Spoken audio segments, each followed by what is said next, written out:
but I figure some of the highlights would help you, give you anyway, a little bit of context about how in the world I've ended up here, as a person who's willing to talk about the stigma of mental illness. This is my guardian angel. This is my dog, Chopper. It's a face only a mother could love. I just always feel better when she's around, so she's just gonna watch over. She makes a slight appearance in the program in a minute. This is a bit of a repeat, but the first time I ever heard a doctor say manic depression, which is what bipolar illness used to be called, was in 1977 when I was a very sensitive, innocent, and very confused 14-year-old girl. I sometimes say that I've been crazy longer than many people I know have even been alive. What followed over the course of the subsequent 35 years was a revolving door of doctors, therapists, drugs, paralyzing depression and anxiety, panic, mixed states, eating disorders. I had some very good, very happy times. I had some worse times. I had some much worse times. I had manic episodes, insomnia to the point of having seizures and hallucinations, hospital stays, reckless behavior, trips to the emergency room, numerous courses of electroconvulsive therapy, shock treatments, more drugs, even more drugs, addiction to numerous prescription medications, and many problems associated with that. A serious suicide attempt took place in January of 2012 that landed me first in jail because I ended up driving under the influence of my overdose and wrecking my car. And then I was admitted to another psych ward, this time in the little town of Greer, South Carolina. This all happened a short time after Chopper died. Several weeks later, on February 3rd, I was still in the hospital. It was my parents' 50th wedding anniversary. Some of you here this evening know I like to cook, it was mentioned. I missed being able to make dinner for my family on my parents' 50th wedding anniversary. When the haze of that suicide attempt had finally cleared, which I obviously survived, but do not remember even a minute of, including the time I spent in jail, I realized I had to approach my illness in a completely new and different sort of way. I had to stop denying it, I had to stop fighting it, I had to stop lying about it, and I had to start managing it. Long story short, that has made all the difference, at least for me, and since 2012 I've been able to establish a little bit of traction and have gotten some forward momentum going for myself. And just like everyone else in the entire universe, I don't succeed at that on every single day. I figure I'm batting about 300, which in the majors, as everyone knows, is pretty damn good. Throughout my adult life, the more manic aspects of my illness helped fuel the career I used to have in the advertising and marketing business. Suffice to say, I was very efficient at being able to log lots of billable hours for the agencies that employed me in high-pressure places like the fashion industry of New York City and the internet boom and bust times of the San Francisco Bay Area during the late 90s through about 2007. Despite it not necessarily being the healthiest career for someone like me to have, I learned a lot about the techniques and strategies that are used to sell things to people, about how marketers develop messaging and campaigns that in turn influence not only a consumer's desire to purchase something, but to also create an image, a perception, a feeling about a product or a service or even a concept.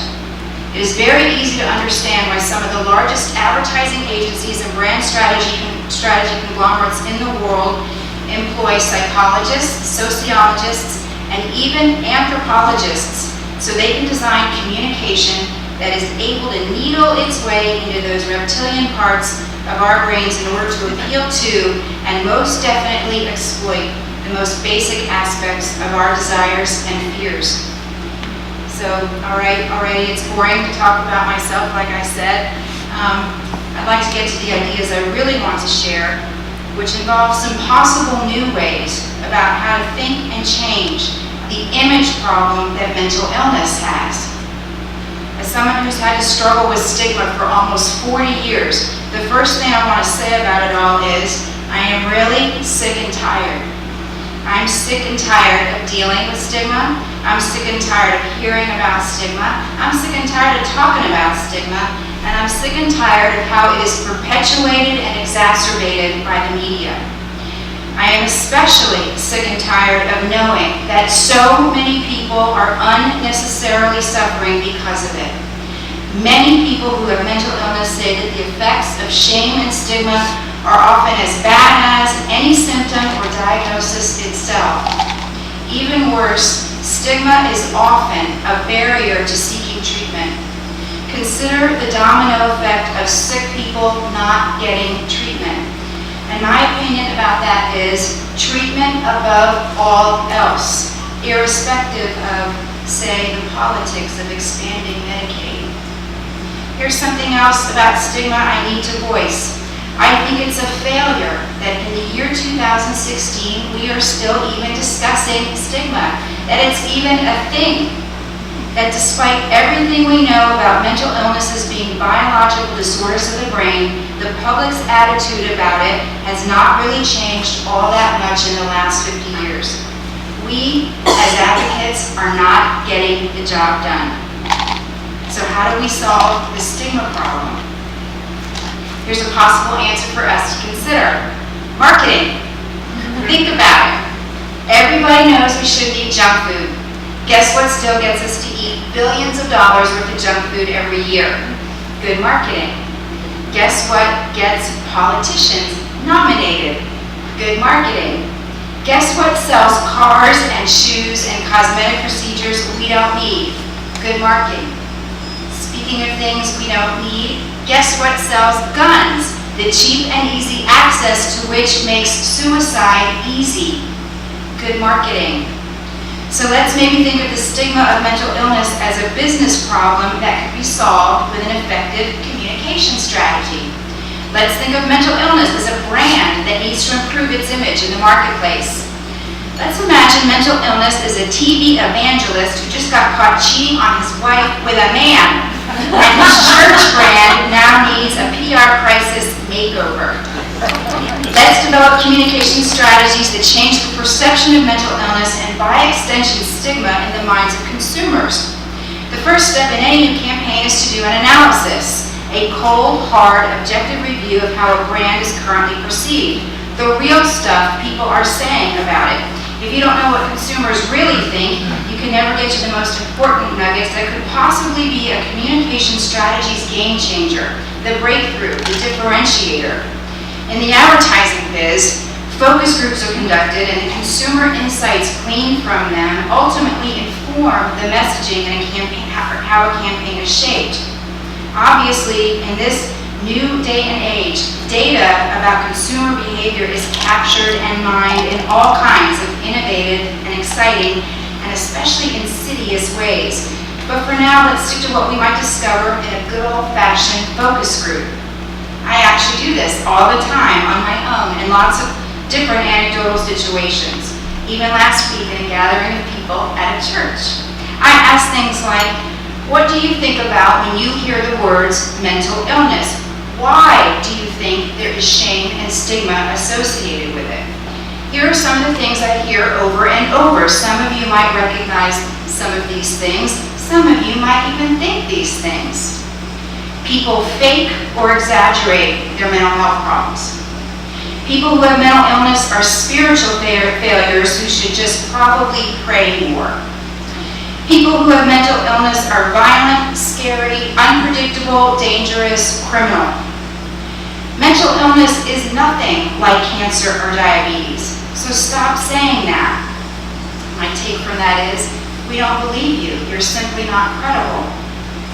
I fantasize about creating a dream team of the best and brightest brains from the advertising and brand strategy worlds to develop a targeted, long-term public awareness campaign that recognizes the specific insights that are captured by talking to consumers, and then turns them upside down on their heads with messaging and images that go into the public domain over and over on as many newfangled and old-fashioned platforms as possible. all the while taking into consideration the fact that the most effective marketing tool of all is storytelling. It's almost gotten to be a cliche. Think about how restaurant menus, for example, now tell us the story of what farm those precious raspberries came from, the wine, the goat cheese, the name of the goat that you got the cheese from. Stories sell things and ideas because they connect our shared experiences of being human and give us a reason to care about something, to have empathy. So not for nothing, but who has better stories than us? The day-to-day struggles of those who deal with mental illness can be hilarious and heartbreaking and outright harrowing, sometimes all at once. I believe the tradition of storytelling is key to changing the current perception of the mental illness brand in the marketplace. Obviously, because of social media and other innovative platforms, the stories of mentally ill people and their families are now more and more available to a much wider audience.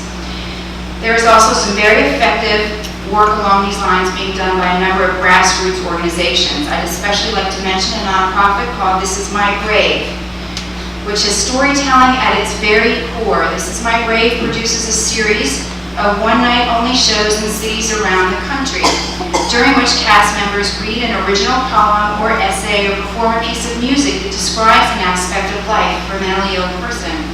Last month I was a member of the Greenville cast, and I can confirm that something very powerful occurred on that night, judging by all the follow-up calls and messages I got. It was big. It was remarkable. And that is not a word I use very often. My point is that some of the hearts and minds in the audience that evening were forever changed, which is exactly what effective marketing accomplishes. As comprehensive mental health reform continues to stall out in Congress, it doesn't happen. I feel a rebranding, a repositioning, maybe even a renaming, like the doctor said in the video, of mental illness is absolutely necessary. Even if comprehensive mental health reform happens, hearts and minds won't necessarily be changed in the process. Just like the Civil Rights Act of 1964 did not end racism. Stigma is just another word for bias, for the baked-in stuff that hangs around long after new laws or policies go on the books. Similar to how people of color and people who are gay and people who are transgender and people who are otherwise perceived as less than due to a cultural or economic or religious or gender or ethnic difference face bias, so do people who have mental illness. In fact, aspects of these so-called differences actually intersect. Us less than folks have some things in common. Yet even as I am saying this, I want to acknowledge that the only reason I am here, capable of even discussing all of this with you, has everything to do with the support of a wonderful family and its financial resources, of its economic status. I would not be here otherwise. I am beyond fortunate. Good marketing can help solve the problem of bias and stigma by ultimately turning the institutions that do the stigmatizing or people who don't get with the program into the most uncool groups in the world to be a member of, to hang out with, or to be associated to. Good marketing will obviously increase awareness and education, grow the size of volunteer bases, attract passionate board members, and build opportunities to yield donations and grants that fund important services for people who truly need them. In the meantime, until that happens, I have some unsolicited advice for what it's worth, and you don't even have to be mentally ill to use it. It has to do with one of the most effective coping skills I ever learned. I heard about it while I was a patient at the Carolina Center for Behavioral Health following my suicide attempt. It's called opposite action. It couldn't be simpler. It goes something like this. If the last thing you feel like doing is taking a walk, pay very close attention because that's probably the very first thing you should do. Take a walk, especially when you don't feel like it, even a little one. Nearly 100% of the time, you'll feel better afterwards.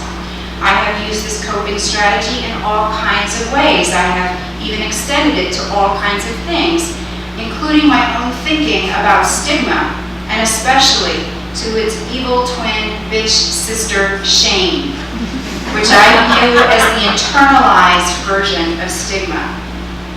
So instead of being ashamed to have mental illness, I'm not. I am not ashamed. My theory is, if more and more of us just simply refuse to be ashamed, imagine that, an army of unashamed, different people, then the idea of stigma would just die on the vine. It would just dry up and blow away, because it's impossible for something to thrive in a vacuum.